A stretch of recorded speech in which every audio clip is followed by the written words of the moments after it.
own eyes at a restaurant called Johnny's Sports Bar in Nashville, Tennessee, by a man who had been stalking me. This man's fascination grew to the point that Ben and I had to ask him to leave me alone. Ben and I ran a karaoke business at the sports bar every Thursday night, and my stalker had been a previous karaoke customer. I'd like to point out that while this man showed interest in me, he never threatened me, and therefore there was no restraining order filed. And restraining orders, let's face it, they're worth about as much as the piece of paper that they're written on. When he showed up at the sports bar after we had asked him a month before to please leave me alone, it threw me into a mixture of panic and annoyance.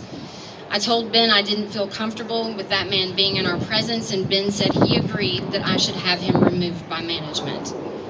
And so that's what I did. I asked the manager to have him removed from the establishment.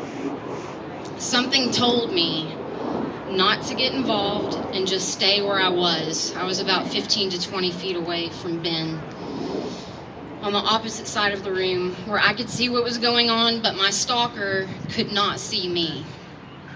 When they approached him and asked him to leave, he pulled a .45 and shot my husband Ben from behind. Ben was shot in the head in front of myself and about 50 other patrons. That man then stood over Ben and continued to fire 5 more rounds into him.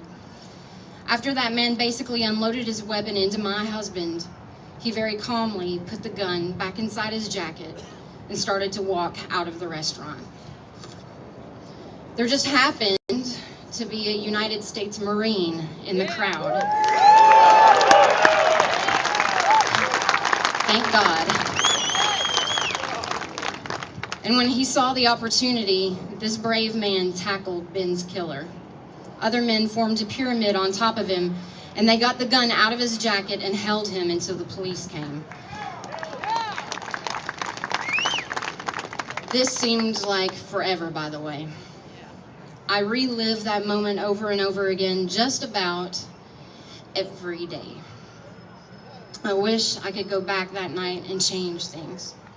You see, I am a right to carry permit holder, but because of Tennessee state law, I had to leave my permitted loaded weapon that I had been trained to use for self-defense locked in my car that night. In Tennessee, right to carry permit holders cannot carry in any establishment where alcohol is served. That law created an invisible line for me at Johnny's Sports Bar front door. But it sure didn't stop my husband's murderer. I will never know what the outcome would have been had I been allowed to carry my legal weapon on me that night. But I do know that we would have had a fighting chance for Ben's survival instead of Ben just being a pure victim. I believe Ben would most likely be alive today.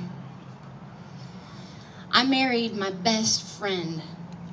Ben and I just loved each other the way I think God really wants people to love. As fate would have it, the day that Ben was killed, I called in sick because I wasn't sick, I wanted to hang out with Ben.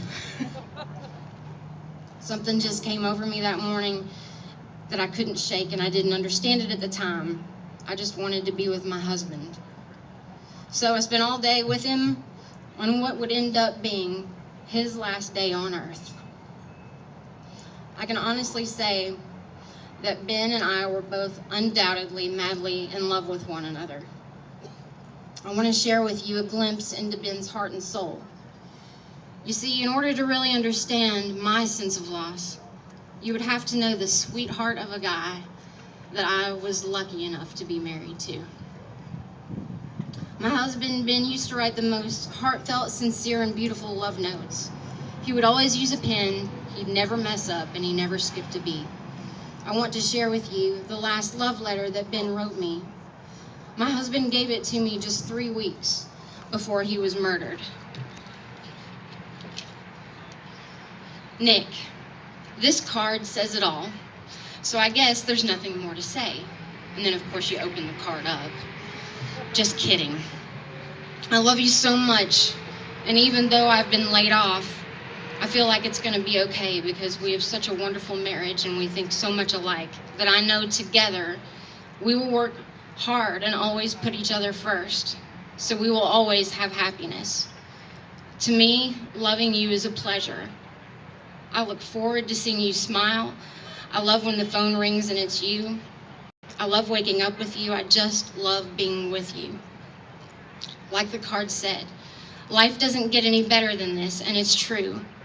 My life is so much better because you are in it, and I love that, and I value that, and I appreciate that more than anything else. I love you, Nick. Ben. Being Ben's wife was always fun. We loved to go hang out at the karaoke bar together with all of our friends, going to yard sales, riding four-wheelers, going out on the lake on our wave runner, hiking at Radnor Park, having cookouts, but most importantly, just being together. Ben would leave little messages saying, "I love you, Nick," written in the dust around the house. Now, my husband would never dare tell me it was time to clean. But I knew that I needed to dust when I started seeing "I love you, Nick" on various things around the house, mirrors, tables, nightstands. Now when I notice the dust, I cry a little and I write, "I love you, Ben." And then, of course, I don't clean for days just so I know his spirit can somehow maybe see it for a little while. It sounds silly, but it's just one of those things that I do that comforts me. Talking with people like you also helps me through this grief. A few weeks after Ben was killed, I made the decision to seek out one individual who I knew could relate with me in my situation. That person's name is Susanna Hupp. I had learned about Susanna in the Luby's Cafeteria Massacre when I got my handgun carry permit. I jumped through a few hoops, and I ended up on the phone with this pillar of strength out of Texas. Susanna and I talked about what had happened to me and to her, and me wanting to speak out. After talking with Susanna, I decided that, like her, this is something that I simply had to do. I want people to understand why protecting your loved ones is so very important. I don't want my husband to have died in vain. So please learn from my experience and do whatever you have to do to protect your loved ones at all times. I was legislated out of my right to protect my husband, just like Susanna was legislated out of her right. These lawmakers in this country have got to hear from people like you.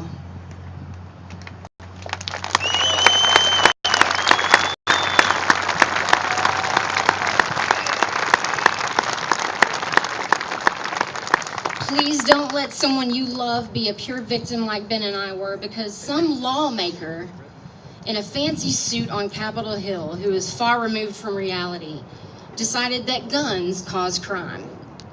If guns cause crime, then my guns are defective.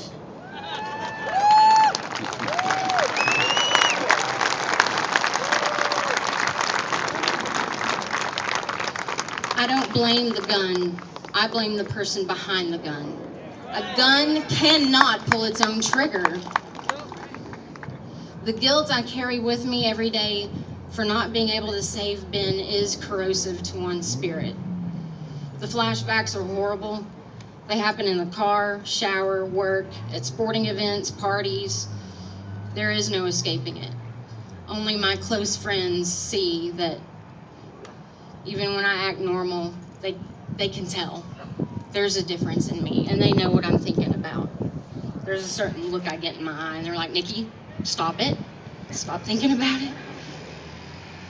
I remember the screams and begging for someone to help us. That is an experience that nobody should have to endure. That is what I was minimized to. Kneeling on a cold restaurant floor in my own husband's blood, holding his head and screaming at the top of my lungs for someone to help us. Realizing that the man I chose to spend the rest of my life with is dead, and there is nothing that I can do about it. And now I stand before you as a 34-year-old widow. If you don't have a handgun carry permit, get one. If you don't have a firearm for